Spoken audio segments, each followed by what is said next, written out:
Hello everyone and welcome to Exclusive Interviews, a show that gets you closer to your favorite personalities. I'm your host Itai and tonight we have a guest. Well, he has put hip-hop on the map. I mean, everyone now appreciates hip-hop in Zimbabwe. He calls himself the leader of the youth. I'm sure a lot of people now know who I am talking about, but recently he's been involved in a couple of controversies. We are going to be getting into that much later. Ladies and gentlemen, Mr. Holy 10. Welcome to Exclusive Interviews. Take a seat. Thank you so much. How are you doing? I'm good. How are you doing? You look good. Thank you so much. Wasimba. Really? From the last time you saw me? From the last time I saw you, is it the good life? From an bands or exercise? Not even. It's actually the exercise. Yeah. Yeah. Okay. Now, first of all, maybe if you can tell us a little bit more about yourself, who Holy 10 is, just a little bit of background about yourself. All right. Holy 10 is still the leader of the youth and the speaker of the truth. Yeah, still advocating for the girl child. Yeah, still talking about gender-based violence and all the things that are affecting society. Still the same one. Yeah. And how old is Holy 10? Holy 10 is 23. And where did you grow up? Do you have siblings? Yes, I have 2 siblings. Where did you grow up and which school did you go to? I'm sure yeah.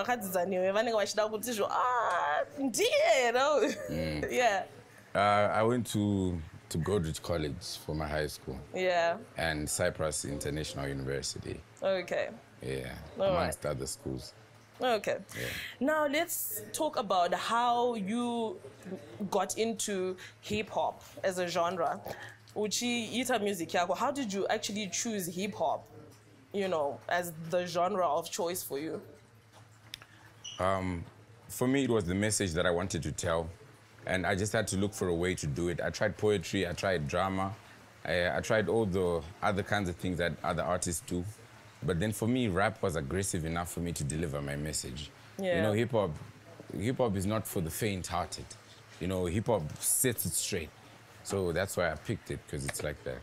And then how did your parents accept that? How did they receive that? You wanting to venture into music? I mean, a lot of people in Zimbabwe would be like, music, and on this, like, how did they receive that whole music and it's hip-hop on top of that?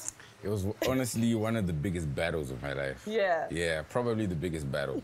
There are times when my dad would actually walk in the room, because, there's a stereotype about musicians, especially hip-hop. There's always the violence, the drug abuse around the music. Yeah. But even now, when I'm trying to inspire the youth about how to convince your parents, it's about breaking the stereotype, like what we've done now. Yeah. So now they understand. Oh, nice. Now let's talk about the collaborations that you've done so far. Who have you collaborated with in the genre? In hip-hop? Yeah. I've worked with Takura. Surprisingly, we've never actually met for a conversation longer than 5 minutes, to be honest. Okay. He was working from his studio, I was working from mine. That's the brilliance of talent. Yeah. Yeah, I worked with Takura. I worked with my young brother, Voice JT. Yeah. I worked with Kiki Badass. Oh, okay. Yeah, we have a song. Nice. And then I've been doing projects with Saint Flow. Okay. Yeah. Okay, let's talk about J Volts. You guys are rumored to have maybe had a conversation around him joining Samanyanga Records. Is that true? J Volts? Yeah. No? No. Never? No, we didn't talk about Samanyanga sound. Oh, okay. No. And let's talk about the beefs that you guys always have on social media. Are those real, or this is how you guys push your genre? Because I see there's an exchange of posts with names, Mchimenchenana, and I just wonder to say, is this real beef or it's just one of those who you're actually friends with Enzo, you're actually friends with Volts, but when we look from outside on social media, these people are beefing. Is that real beef or it's, I'm not friends with Volts. That's the first thing I'm going to say.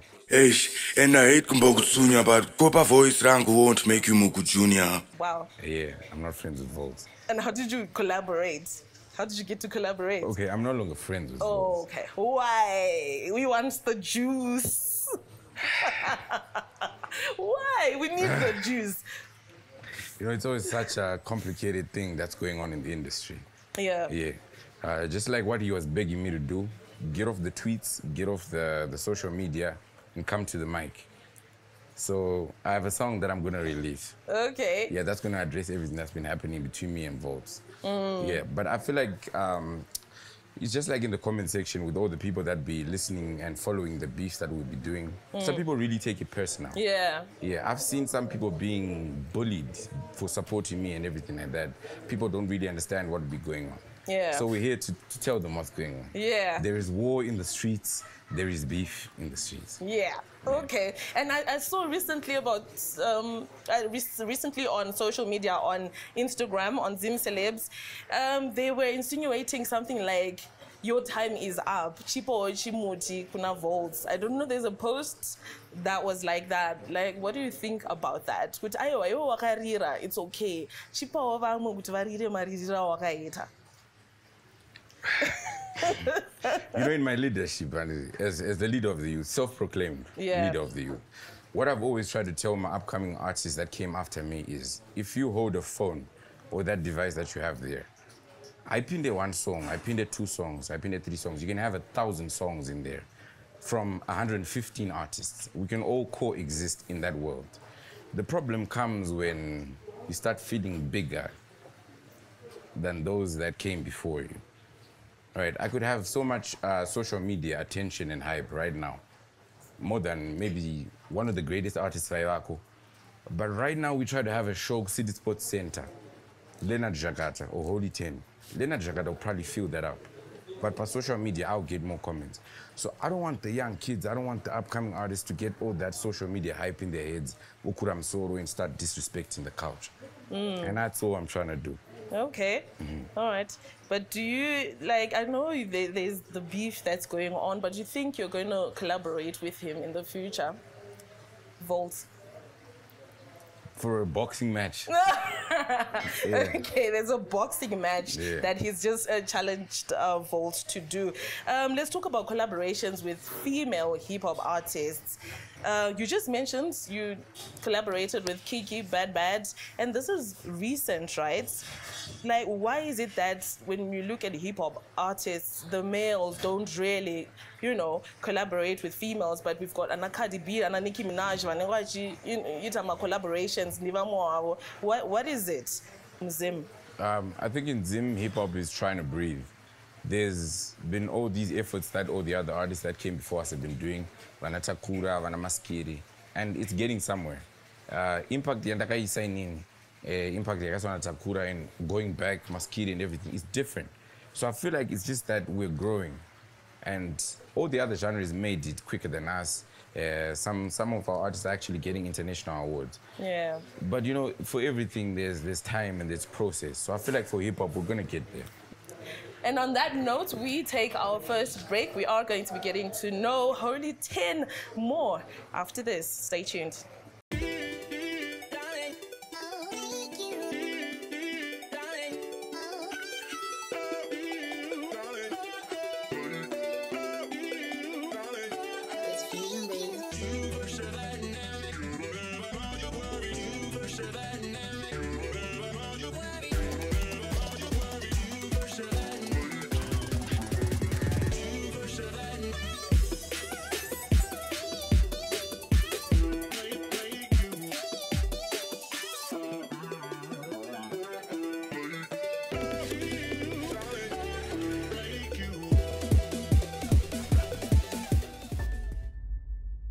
Hello everyone, if you're just joining us, you are watching exclusive interviews and I've got Holy 10 on the seat. Holy, I didn't talk about your look. You really look nice and dapper, and I see you're wearing a jacket written SVG. What is that all about? All right, SVG is streetwear. This was founded by some of my people there in the streets, young people that are trying to push their brands forward. Okay. It's called Savage, stands for Savage. So I'm one of the ambassadors now. So you're gonna see me a lot in the bulletproofs, the jackets, and, Nice. and everything like that. That looks really dope. I like it when other people promote talent, local talent.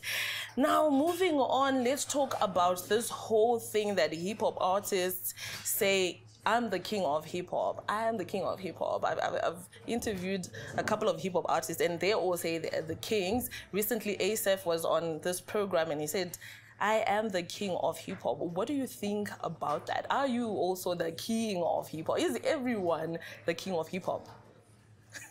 You know what I'm saying? I think everyone's the king in their head. In their own head. Because you don't want to touch up and then you just feel like, no. I am the best after all, which is needed. Yeah. Self-confidence and everything like that. But I think my ratings are not Siana.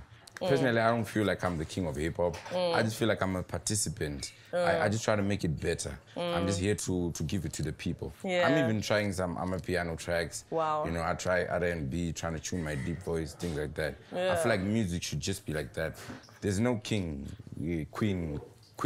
Asaf is not the queen of hip-hop. The what? The king.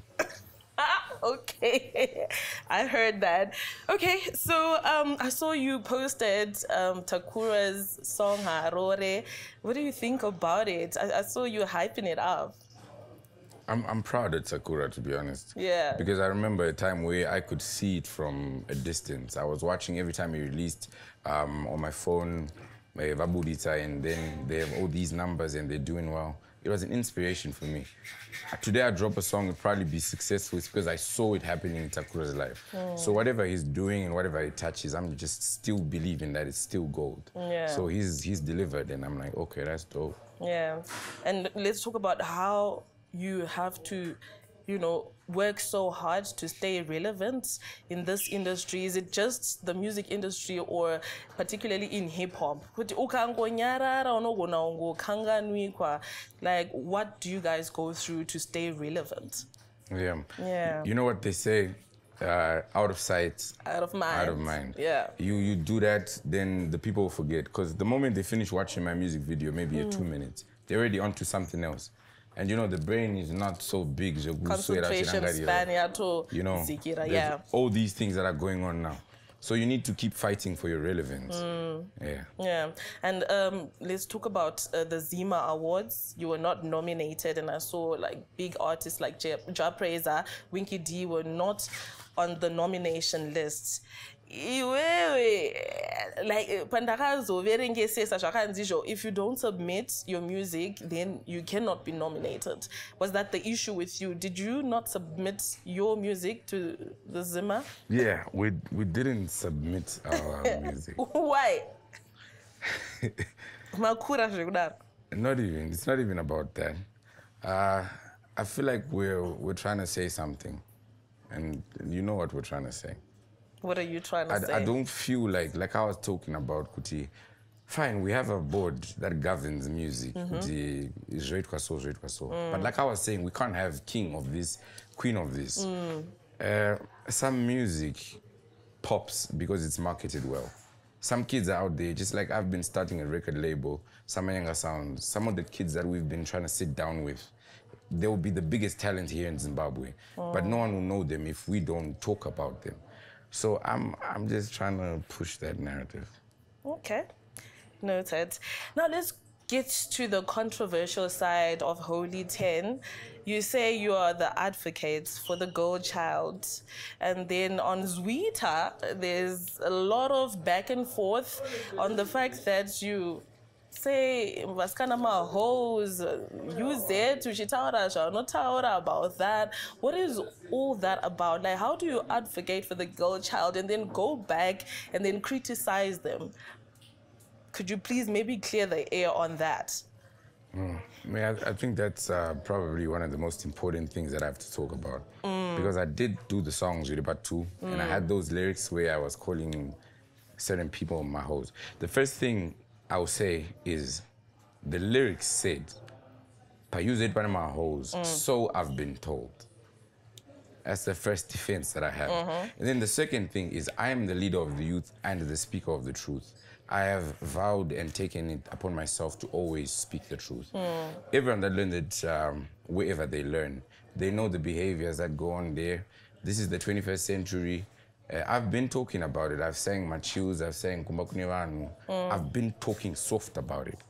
But it came to a point where I've seen things and I got to a point where I felt like women need to know in plain biblical terms what we call that other behavior that they do.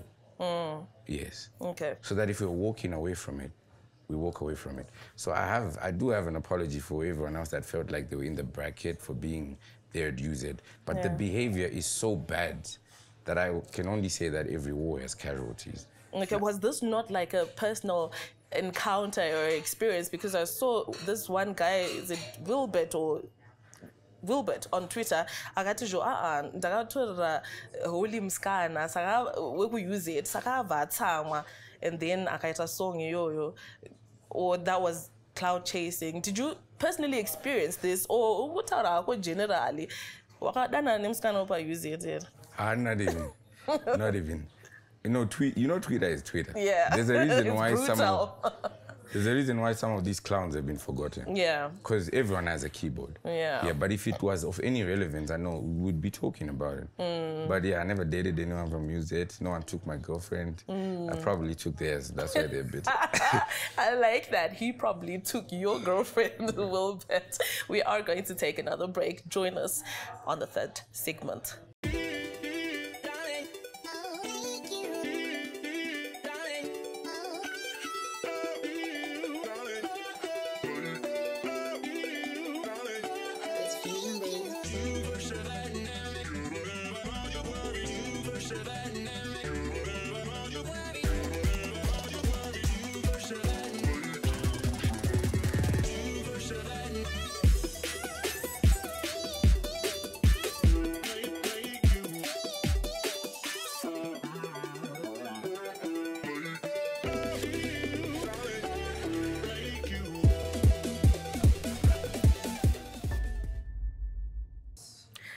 You're still tuned into Zim Papers Television Network, and this is exclusive interviews, and I'm chatting with Mr. Holy Holy, and we continue this interview. But Mr. Holy Holy, Tishen Ramberi, let's talk about your glasses. Why are you always, like, I've watched your interviews, no, my glasses, and you've sang about why you wear glasses. And I'm why do you wear glasses? I wear glasses because the eyes are the windows to the soul. And I can't have everybody just looking at my soul. But in one of your songs, why did you say you wear glasses? I said my mom thinks I wear glasses because... Because of what? And that's not the case. That's not the case. Oh. That's not the case. Okay. Let's talk about previously in the last segment, you're protecting the girl child. And you apologized and you cleared the air. Are you not worried that your voice, when you air out your views, is going to affect your fan base? Because we're a leader with my youths, like you say, and I am my youths, and, you know, they are like your biggest fans. Are you not worried about that? I think about it. That's why I say every war has casualties. I realize that I'm fighting a war here. I'm fighting a very big war against GBV. There are some men that will walk out on me right now if I start talking about GBV. I could lose that fan base. But for the message that I'm trying to bring forward, I have to talk about GBV. You know, I have to talk about the girl child being exploited. I've had a couple of fans sending me screenshots of them unsubscribing, unfollowing, saying, you've lost us for this, what you've done. And I realized, Kuti, okay, that's what happens. It's reality. Yeah, but I tell some of them that if you had a daughter at UZ and you saw what happens in those car parks, you'd understand what I'm talking about and what I'm trying to avoid and everything like that. But I guess at the end of the day, I guess some lyrics will make sense probably even when we're gone. Yeah. Yeah, when they start sitting down and they start analyzing every word. Yeah, vachadzora hasha. Vachadzora hasha. Okay, let's talk about your romantic life. Previously, wakambo try kushoot ama-shots kuna time akati maya mba washutirwa ama-shots na yaya mba wabvuma. And that was like the shortest ever internet relationship, whatever you guys had. Yo, are you still trying with Tammy? Did you move on? No, I don't even talk to those people, to be honest. Yeah. Yeah. That was just internet, everything. I'll say this as well, because some people ended up coming to my DMs and they're like, what you've been talking about? You know, when people start seeing you per live, we start about Scar and everything, that they have a perception that they have for the leader of the youth. Yeah. A certain template that they want you to live by. And I had to explain to some people that that's just for content, right? It's lockdown. We don't want you to be walking around with COVID. You got to see something on the internet. So I was talking to Tammy Moyo and Yaya, and we're doing all these. Those are skits. Okay. My love life, they'll never know. Yeah. Unless I tell them. Okay. And I'm not ready for that. But when I had Yaya, I thought my feelings anga toripo. Yo akwanga sipo. I mean, look at this nigga that can know him again. Yes, I want my feelings. Okay, now let's talk about the projects that you're working on. Let's move on to the music. What do you have for your fans? For my fans? Yeah, right now, what are you working on? I will confirm that I'm working on the album, because every year we have to drop an album anyway. But it's not going to be... Last year I was the first one to drop. This time I'm not going to be the first one to drop.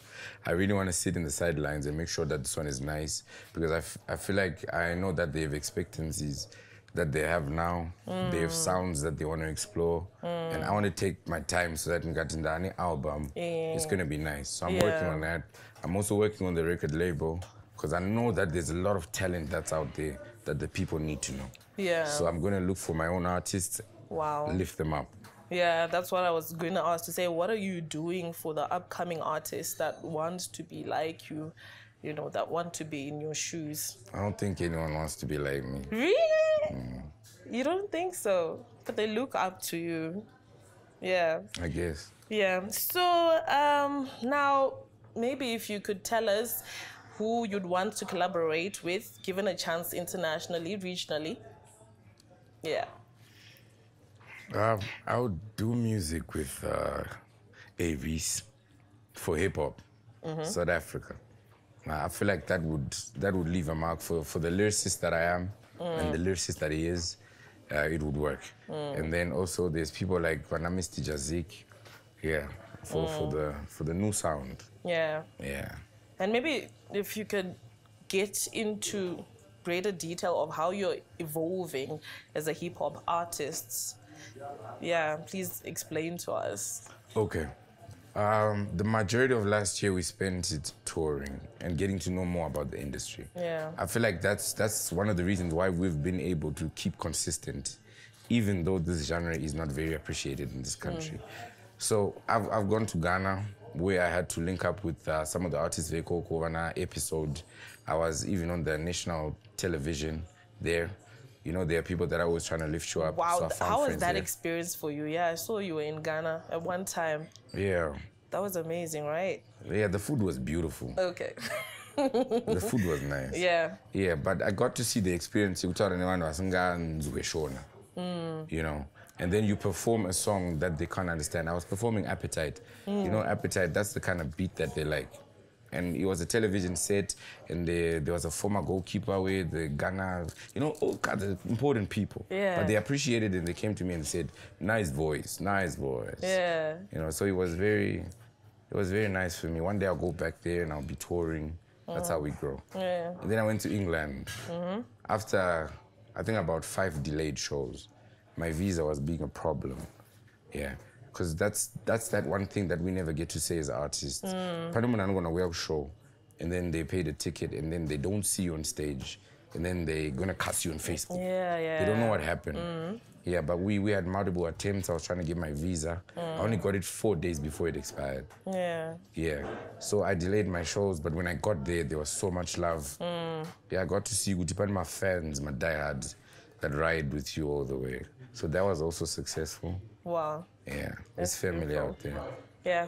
And now, finally, before we go, one of my producers told me, when you were preparing for this show, you were like, I don't want to be asked about my name, what my name is.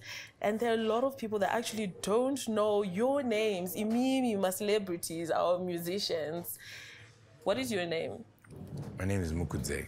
Mukudze Ani? Chitsama. Chitsama. Okay, so we're going to play a little game here to find out if Mukudze actually knows my names and my celebrities. Asiri Awano Shandisa.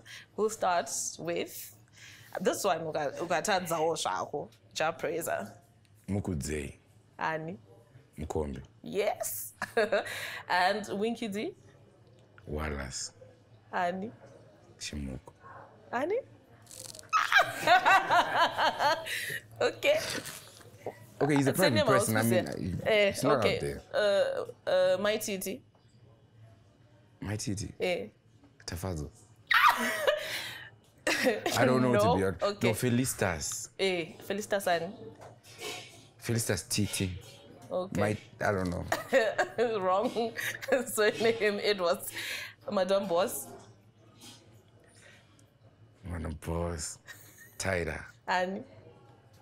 What's your Taira Chikobo? Chikoko. Chiu Ani. Taira C. This is Taira C. I don't know how to pronounce And it. finally say colors. Say colors. Matthew Mabanditi.